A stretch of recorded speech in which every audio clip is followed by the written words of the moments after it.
Welcome back to my channel the fellowship of the pen. So आज हमारा जो topic रहेगा वो रहेगा ग्रामर ट्रांसलेशन मेथड। ये सीटेट और जिन्होंने इंग्लिश पेडागॉजी सब्जेक्ट चूज़ किया है उनके बहुत इंपॉर्टेंट है। आरपीएससी सेकंड ग्रेड में भी ये पूछा जाता है जिनके पास इंग्लिश एज ए सब्जेक्ट है। ठीक है, तो लेट्स स्टार्ट। तो ये ग्रामर ट्रांसलेशन मेथड का ओरिजिन हुआ कहाँ से? तो ये इसे है ना क्लासिकल मेथड कहते हैं। क्या कहते हैं? क्लासिकल मेथड कहते हैं हम, क्योंकि ये है ना फर्स्ट बार जब यूज़ हुआ था, जब 17 या 18 सेंचुरी में जब इसको यूज़ किया गया था, तो इसे लैटिन और ग्रीक भाषा समझने के लिए यूज़ किया गया था, है ना। तो इसको क्लासिकल मेथड कहते हैं, इसको प्रशियन मेथड भी कहते हैं। ठीक है, और इसका एक और नाम है हॉर्स एंड बग्गी मेथड। तो यूएसए में क्या कहते हैं? Horse and buggy classical method कहते हैं और प्रशियन मेथड कहते हैं। ठीक है, लेट 18 और 19 सेंचुरी के अंदर इसका ओरिजिनेट माना जाता है, जिन्होंने किया था कार्ल प्लॉट्स ने इसका ओरिजिनेट किया था लेट 18 और 19 सेंचुरी के अंदर। ठीक है, अभी कौन सी थ्योरी के बेस पे है? तो ये है ना फैकल्टी साइकोलॉजी पे बेसिस है। तो फैकल्टी साइकोलॉजी कहती क्या है? ये कहती है कि जो मेंटल जो हमारा दिमाग है ना उसे लॉजिक और एनालाइज करवाते रहो, और मेंटल डिसिप्लिन पे बेसिस है ये। ठीक है, और ये जो होता है जब हम ये डिसिप्लिन करते हैं तो ये जो फैकल्टीज ऑफ द माइंड है ना उसको ट्रेन कर देता है। ठीक है, और इसमें लाइक इसको थ्योरी लेस मेथड भी कहते हैं। ठीक है, क्या कहते हैं? Theory less method. तो इसको क्लासिकल मेथड कहते हैं, और लैटिन और ग्रीक भाषा को समझने के लिए इसका यूज़ किया जाता था। प्रशियन मेथड कहते हैं, हॉर्स एंड बगी मेथड कहते हैं।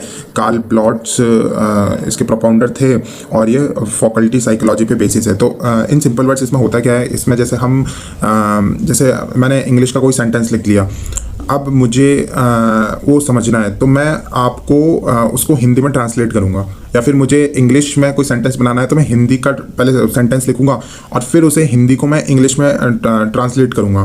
तो इसमें जो मदर टंग होती है, जो हिंदी है, हिंदी का भी रोल है। तो ये है ना mother tongue is the primary medium of instruction and the main tool of explaining grammar और वोकेबलरी। ठीक है, तो मैं कन्वर्ट जब करूँगा हिंदी को सेंटेंस को इंग्लिश में, तो मैं समझूंगा कौन सी भाषा में? मैं हिंदी में ही समझूंगा कि मतलब ये अब ऐसा कर लो, यहाँ पे पीछे ह आ रहा है, ता आ रहा है। तो जैसे लाइक जो ओल्ड जैसे हम इंग्लिश सीखते थे, हम सेंटेंस के पीछे था आ रहा है तो हम पास्ट का यूज़ करते थे, वॉज वर, एंड हे आ रहा है ह, तो हम लाइक प्रेजेंट का यूज़ करते थे, और लाइक ग आ रहा है कि वो जाएगी, जाएगा, तो हम फ्यूचर का यूज़ करते थे। तो ये इस तरीके से इसमें मीडियम ऑफ इंस्ट्रक्शन हमेशा मदर टंग होती है। ठीक है, और गोल क्या होता है इसका गोल होता है ताकि क्लासिकल लिटरेचर पढ़ लिया जाए और इंटेलेक्चुअल डिसिप्लिन डेवलप कर दिया जाए, है ना। इसमें ना ओरल कम्युनिकेशन हो नहीं पाता। ठीक है, और इसमें जो ग्रामर टेक्निक यूज़ होती है वो डिडक्टिवली होती है, टॉट डिडक्टिवली। ठीक है, डिडक्टिव का मतलब क्या होता है? पहले है ना हमने रूल्स ज़्यादा पढ़ाते हैं, उसके बाद में हमें एग्जाम्पल दिए जाते हैं, है ना। तो रूल्स और मेमोराइजेशन इस पे इसका बेसिस होता है। ठीक है,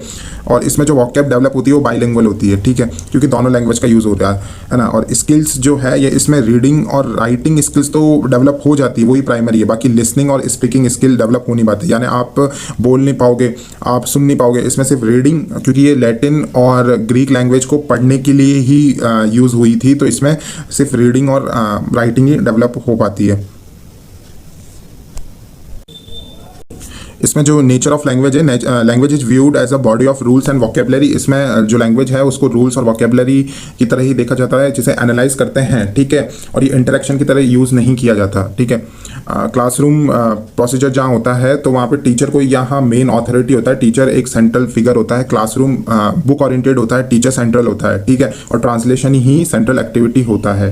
ठीक है, मेरिट्स क्या है इसके मेरिट्स ये हैं कि मतलब ये है ना लार्ज क्लासरूम में काम आ जाती है। ठीक है, इसमें कोई इक्विपमेंट की जरूरत नहीं पड़ती, और ये है ना रीडिंग और राइटिंग के लिए ये सही है, यूजफुल फॉर रीडिंग लिटरेचर। जैसे पुराने हम कोई ओल्ड ग्रंथ पढ़ रहे हैं, लैटिन और ग्रीक के बुक्स पढ़ रहे हैं, तो वहाँ पे शुरू में ये विदाउट इक्विपमेंट और ये फटाफट ट्रांसलेट कर दिया इससे कर लिया जाता है, तो ये रीडिंग और राइटिंग में ये काम आ जाता है। ठीक है, और इसमें explicit knowledge of grammar rules की एक अच्छी नॉलेज हो जाती है। डीमेरिट क्या है? इससे हम बोल नहीं सकते, ये है ना ऑरल स्किल्स को बिल्कुल डिमिनिश करता है। ठीक है, और मदर टंग इन्फ्लुएंस होता है तो बाइलिंगुअल बन जाते हैं। ठीक है, और ये एक आर्टिफिशियल लैंग्वेज क्रिएट कर देता है, क्योंकि इसमें प्रोनाउंसिएशन पे कोई ध्यान नहीं दिया जाता। तो ये जो लैंग्वेज बनती है ये एक आर्टिफिशियल जैसे साउंड करती है, और ये क्रिएटिव और नेचुरल एस्पेक्ट ऑफ एक्विजिशन को भी अवॉइड करती है। Question number 1, which method is historically referred to as the classical method?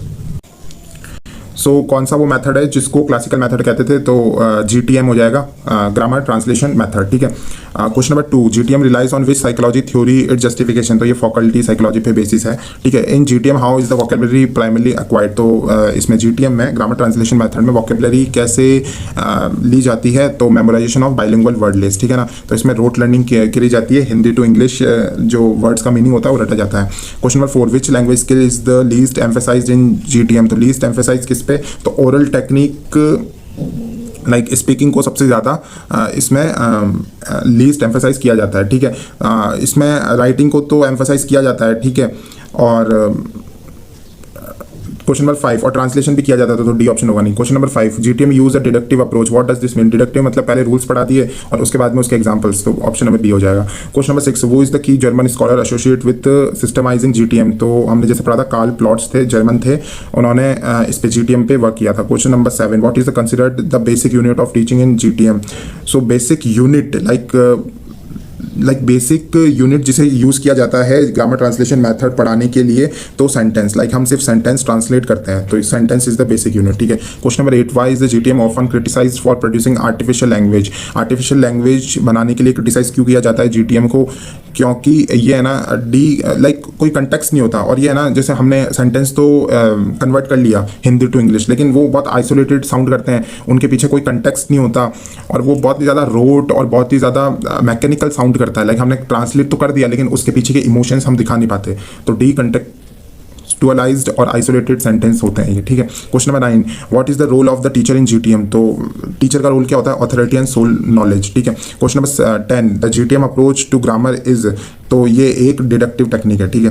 Question number 11, GTM is suitable for, तो ये सुटेबल होती है लार्ज ओवर क्राउड क्लास, यानी बहुत बड़ी क्लासेस जो होती है ना, लार्ज ओवर क्राउडेड क्लासेस के लिए सुटेबल है। क्वेश्चन नंबर 12, विच इसके लिए generally the primary focus of GTM, reading and writing primarily focus किया जाता है उन पे। Question number 13, why do critics say GTM fails to produce communicative competency, GTM क्यों कम्युनिकेटिव या ओरल अप्रोच या बात करने की कॉम्पिटेंसी होती है वो डेवलप क्यों नहीं कर पाती, क्योंकि ये ये इग्नोर कर देती है, ओरल स्किल्स पे तो ये बिल्कुल ध्यान ही नहीं देती इसलिए। Question number 14, what is the medium of instruction in GTM, तो मीडियम ऑफ इंस्ट्रक्शन होता है मदर लैंग्वेज L1, ठीक है। Question number 15, what is the status of the mother lung in GTM, तो मदर टंग का स्टेटस क्या होता है GTM में, तो वो डोमिनेंट होती है, मदर टंग का ही यूज़ करते हैं तो वो डोमिनेंट होती है। Question number 16, how are errors typically handled in GTM, errors को किस तरीके से ट्रीट किया जाता है GTM में, तो इमीडिएटली करेक्ट करता है टीचर, क्योंकि टीचर मेन और सोल लीडर होता है, ऑथोरिटी होती है, तो जैसे ही कोई बच्चा गलती करता है ट्रांसलेट करने में तो टीचर फटाफट उसे करेक्ट करते हैं। Question number 17, which phrase best describe the GTM pedagogical process, तो ये नेचुरल एक्विजिशन तो नहीं है, ड्रिल एंड रिपीटेशन भी नहीं है, मेमोराइजेशन एंड ट्रांसलेशन, हाँ ये है question number, option number C हो जाएगा इसका।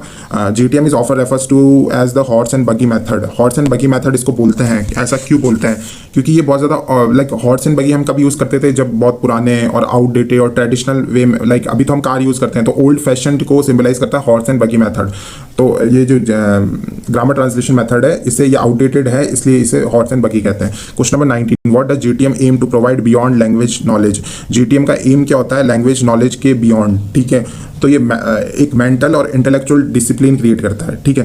Question number 20, which scholar attack the GTM method in 1882 में कौन सा स्कॉलर थे जिन्होंने अटैक किया था GTM को, क्योंकि ये बहुत ज़्यादा खराब है, तो वो थे विल्हेम वीटर, ठीक है, विल्हेम वीटर ने इससे क्रिटिसाइज किया था। सो हमने 20 क्वेश्चंस किए हैं, और अभी तक आप वीडियो देख रहे हैं तो please subscribe my channel and like this video. आप कमेंट्स में बता सकते हैं कि मैं अगली वीडियो किस टॉपिक पे बनाऊं, और आप को आई होप ये टॉपिक बिल्कुल समझ में आ गया होगा। See you in the next class, bye.